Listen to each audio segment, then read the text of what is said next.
Hey guys, welcome back to my channel. I am Board Boy Gaming. Now, I know what you must be thinking. Among Us has a hide and seek mode? Yes it does. Among Us was very popular in 2018 to 2019, but it since fell off the face of the earth. And back in December of last year, they finally added a new mode, what everyone's been waiting for. Among Us hit its peak during lockdown from the disease that shall not be named.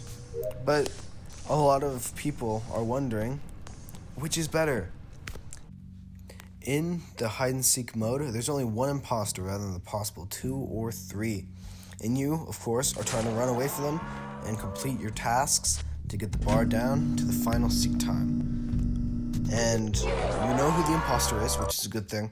And you know how close he is to you via the radar.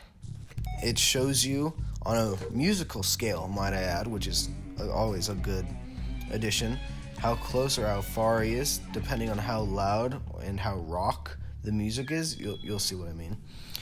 They did add some new settings. The flashlight mode, which is absolutely terrible. I hate it. It's the worst. You have to control your character while pointing a beam of light somewhere so you can walk there. It's awful. It's literally the worst setting ever. We get to the first map in the game, the Skeld, the original map of Among Us, and one of my personal favorites. The venting is very linear. You can easily tell where each vent is going most of the time.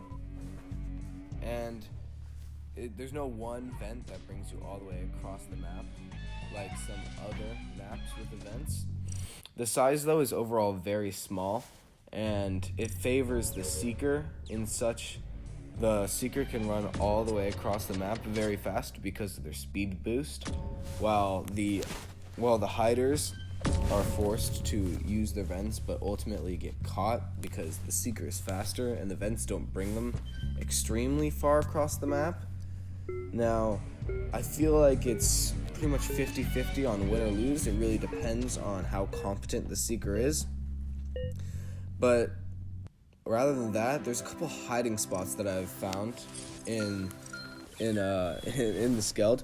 It's in the 2 engine rooms. Now, if you want to hide there, you do not want to wear a hat because it will poke over the engines, and then the seeker will easily find you as long as they're somewhat smart. But, you never know.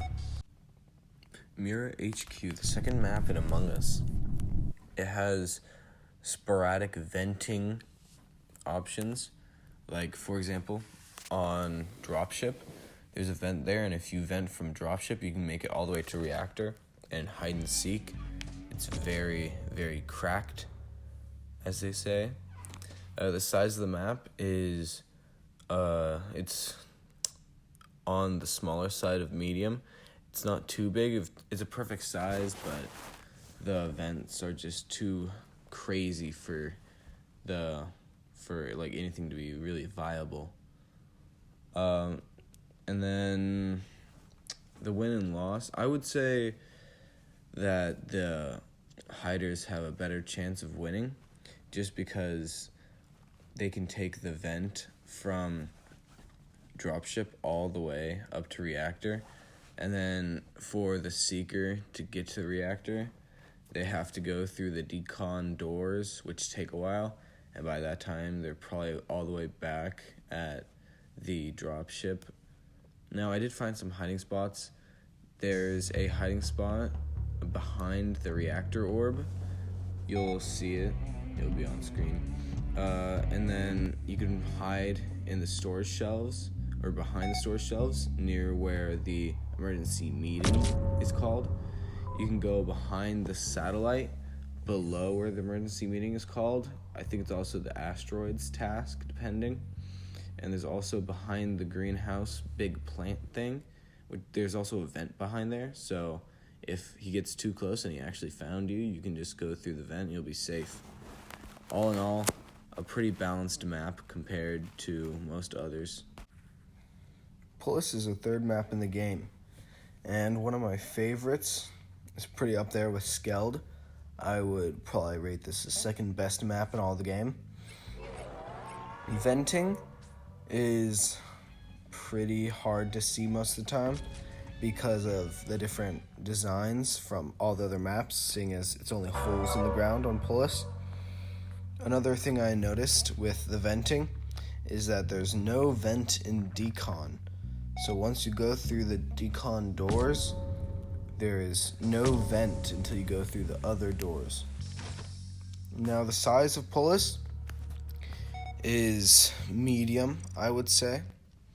It mostly favors larger lobbies. I would personally recommend getting a lobby of anywhere between 7 to 15 players. I think that's where the map really thrives. I think the win and loss percentage would be about 50-50. It doesn't favor one side more than the other. I would say with it being a bigger map, though, you would tend to see people spread out more along, of course, the map. So from the 2 reactor towers. But in hiding places that I found on the map, there is 3 or 4 hiding spots that I personally found. There's one up by one of on the left reactor tower, like just up there. Really, no imposter goes to check that.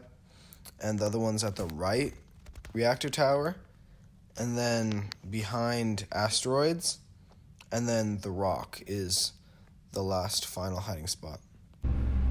Now we're on to the 4th map, Airship. It's the last map that they've added, and probably the last map they'll ever add at this point. The vents on Airship are very whack, I would say. They go all over the place. It's really hard to tell where they go if you don't have the vent tracks memorized. The size is absolutely huge. It's gigantic, and it is pretty much insane how big it is. The win to loss percentage, I would say, it's highly favorable for the hiders to win, just because there's so many places you can hide, there's so many rooms, and it's just almost impossible for the imposter to win. In fact, I don't think I've seen a single lobby where the hiders didn't win on Airship. Now, there is one trick I've noticed, and on the Airship map there's ladders, and if you go to the really large ladder near Gap Room, and the seeker comes by you, you climb up the ladder, and once they start climbing up the ladder, you climb down the ladder, and you can keep doing that over and over again because they can't kill you once you start going down or up the ladder. And really, if you keep doing that, you basically won. The hiding places I've noticed, you can hide in the bathrooms. It's not the best choice, but it's a good option compared to some of the other things. One thing I did notice, it has some of the least hiding spots, unless you want to just go into random rooms and wait.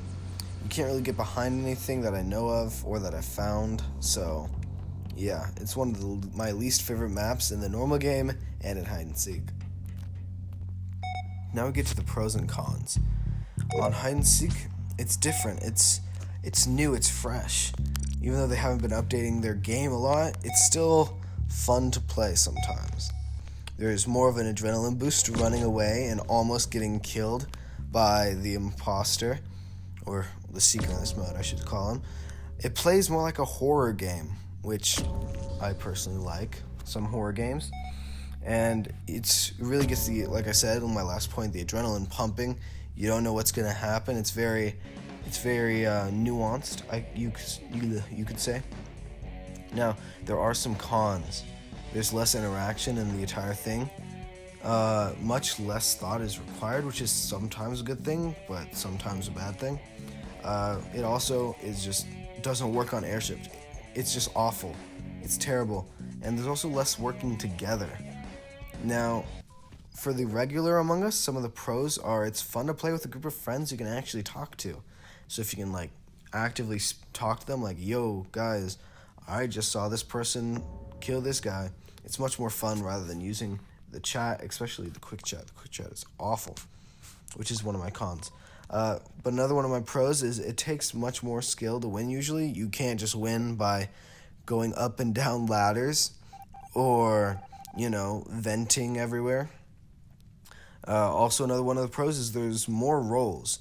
You can be the scientist, you can be the engineer. There's so many more roles, and it's so much more nuanced in the normal Among Us, the classic mode, than the hide and seek mode.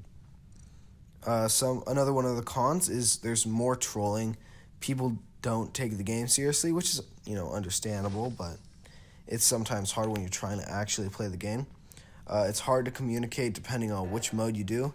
The quick chat mode is awful. Never play with the quick chat mode. It's just never do it. It's terrible. And the final verdict. I think that hide and seek mode is funner because it's depending on what map you play, of course. It's very different than the classic Among Us. It's different, it's fresh, it's new. It's, not the same formula over and over again. Now, I would like to see a little improvement in the vent placements on some maps and maybe shrink down Airship somehow or cut off some rooms, at least just for the mode, and maybe get rid of the ladder trick that I showed in the past. But rather than that, I think it's a pretty great game mode, better than classic. I like to see them add more game modes, but rather than that, all in all, pretty great. All right, see you guys later. Bye.